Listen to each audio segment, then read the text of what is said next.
Welcome to the WRAL Daily Download. I'm Grace Holland.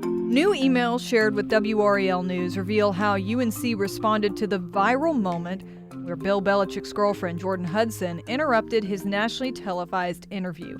Our Brian Murphy is here to explain what those emails are telling us. Brian, thank you for being here. Yeah, thanks for having me. So how was WRAL able to get these internal UNC emails there from, back in the spring, but we're just getting them now? Yeah, we put in a public records request.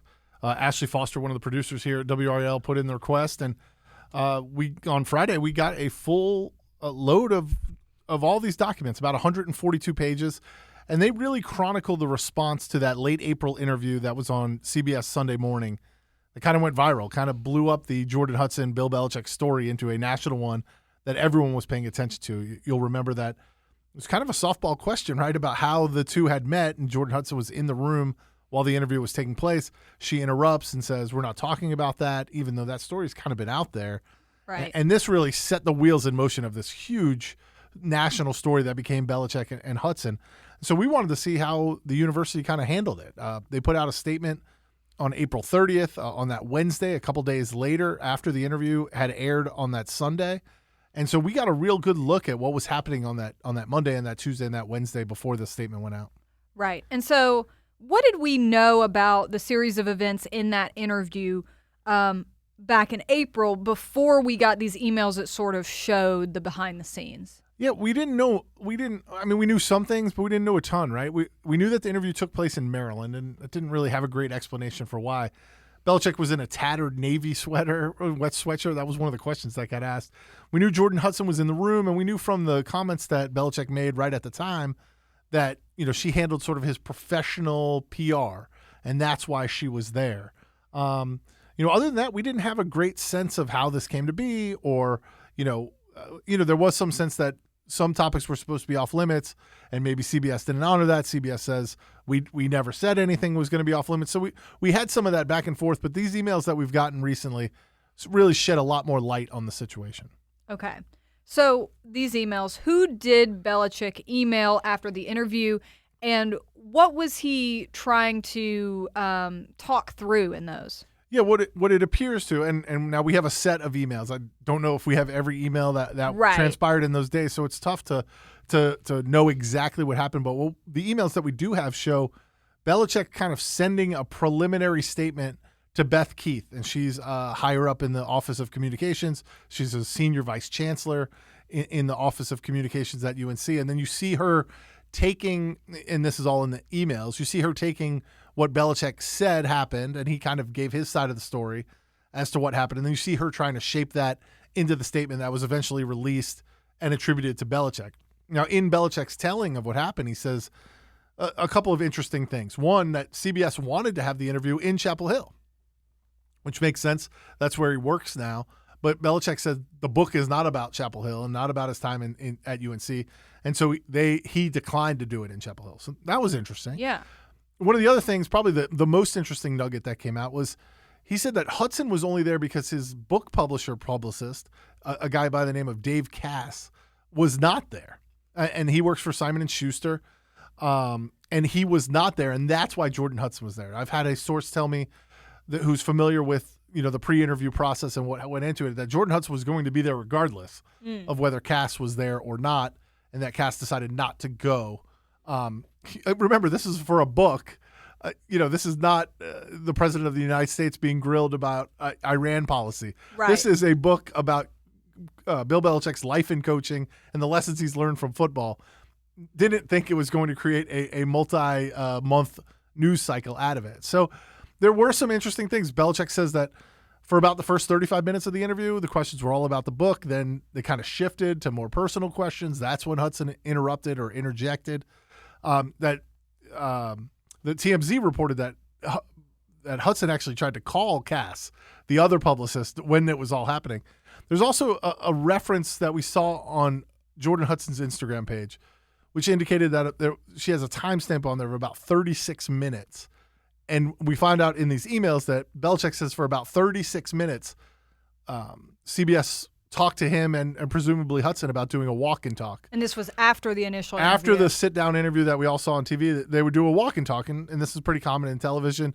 You get outside, you get some different shots, you just walk and talk, exactly what it sounds like, and that they eventually declined. So you get the sense that the interview took an acrimonious turn at some point from these emails. Anyhow, Belichick put all these emails in kind of all this stuff in an email to Beth Keith as they tried to put together a statement from Belichick.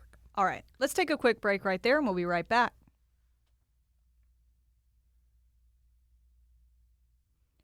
Brian, before the break, you were kind of going through what we've learned about Belichick's perspective of what happened before and during this interview.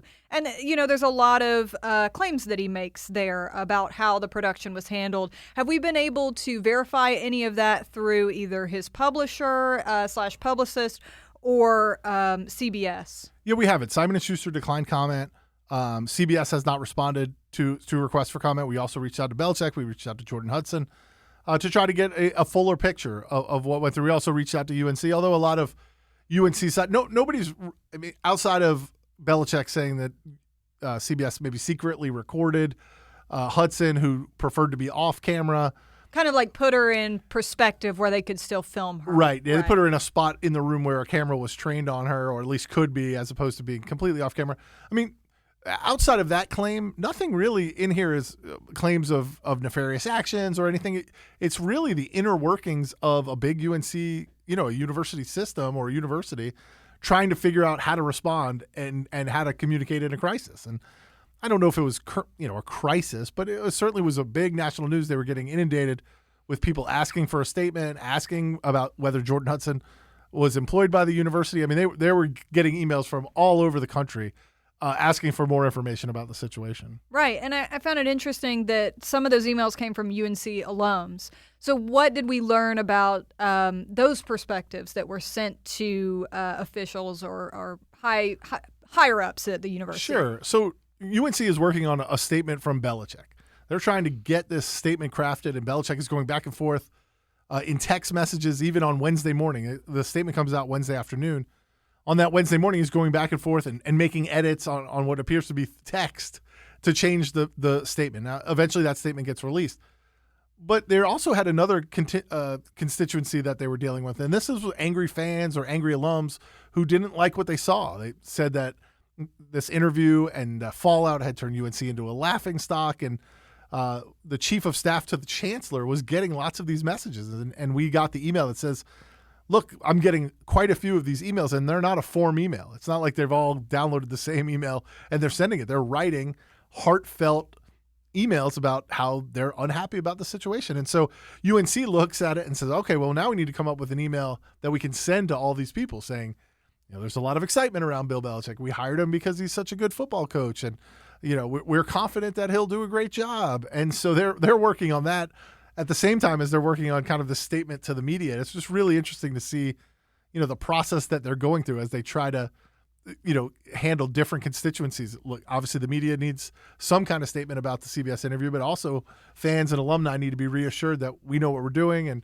Bill Belichick is the right choice to lead this football program. Right. And of course, this news breaking months after this all played out, it gives us a different perspective on things. I guess, what is your takeaway as we get closer and closer to the start of football season? Yeah, this was in late April when this interview happened. We're now in mid-June, maybe late June, depending on how you want to define it. And football season is, less than 2 months away. In many ways, the start of fall practice.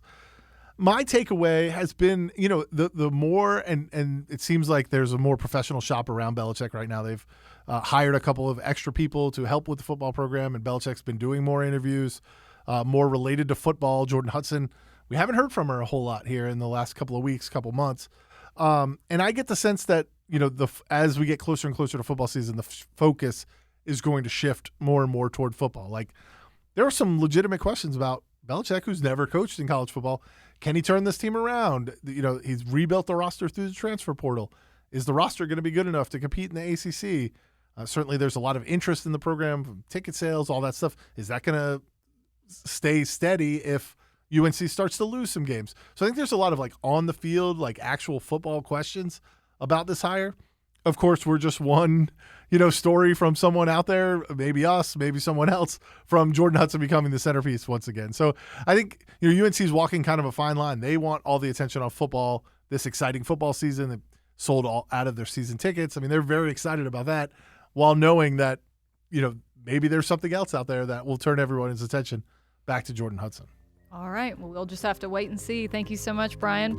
And thank you for listening to the WRAL Daily Download and for making us part of your morning routine. Another great way to get WRAL news is the Morning Briefing newsletter. That's a daily email with triangled news, events, and headlines to help you get ready for the day. Sign up at WRAL.com/newsletter.